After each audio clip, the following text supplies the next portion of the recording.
The kids memorize all kinds of details while living in a school. And so with all those details, you prepare a structure, a mental structure. So there's so many things, Like for example, this is supposed to be the garden place. When the kids see this picture, then they feel all the history of the needs. They see the glasswork, they see the house.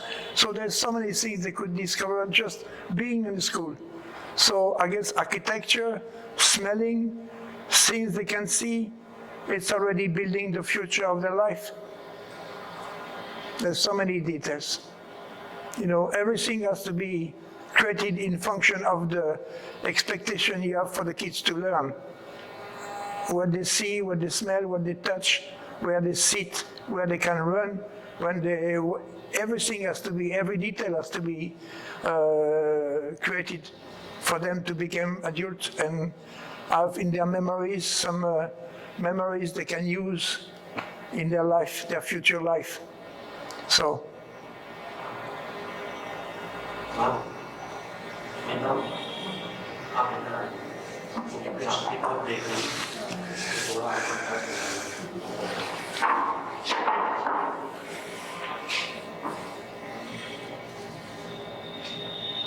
So apart from academics, what other aspects do you prioritize in a school? Beauty. Beauty, as I said, I will repeat myself, it's almost the same.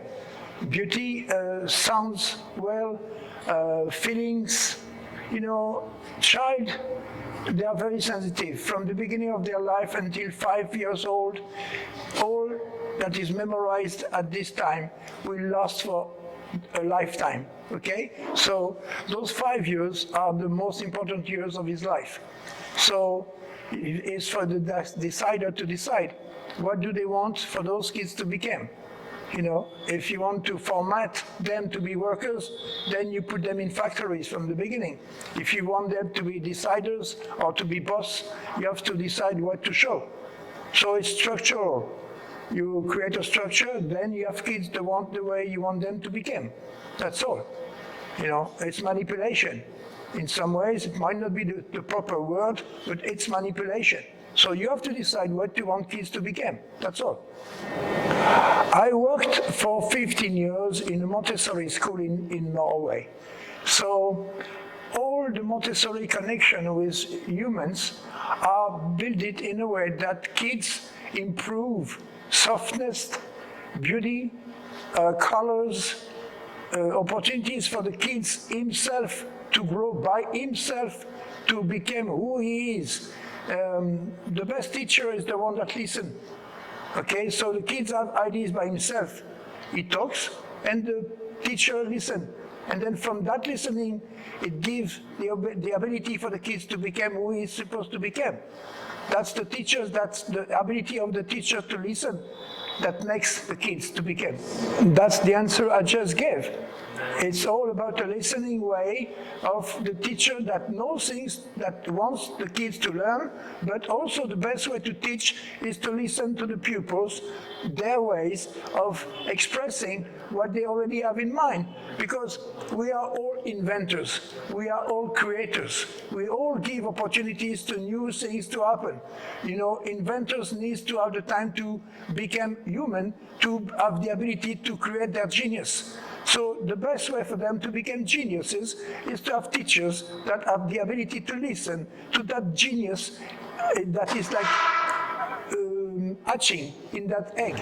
All that you're going to create in that school will be printed in their memories. So even the opener for the door, even the door itself, even the building itself will enhance and put seeds in their minds connected to the way-to-way process. So it's a big project. If you want this to happen, you have to be pure in your creation and give to the kids all those elements that will invite them to grow. So it's for us, adults and creators, to give to those kids the opportunity to be surprised and to receive unexpected answers of questions they didn't even have. So it's all a question of thinking and be aware of what we could create for those kids in the future. It takes time. It takes time. It's like repeating and repeating and touching again and being here again. And all that will create together a new life, a new school, a new whatever India is.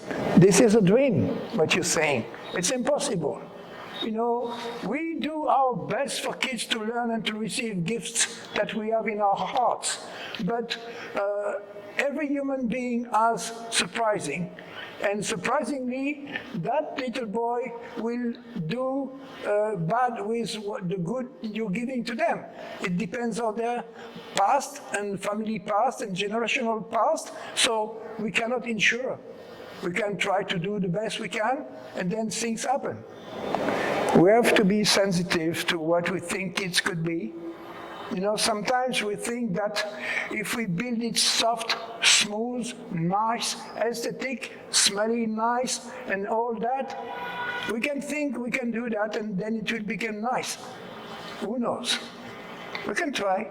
I spent 12 years in Norway to create a garden with all my heart, okay? And I want to cry when I say that because it's giving to kids the best I can do.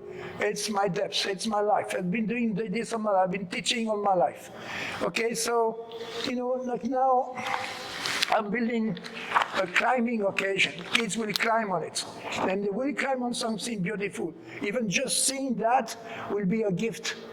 You know, like a TV show in some way. But you can climb on the TV show. You can sit on the TV show. So you are part of the picture. Thus, my goal for schools is to be like part of the picture, being the creator of your life. That's what I want to give to the kids.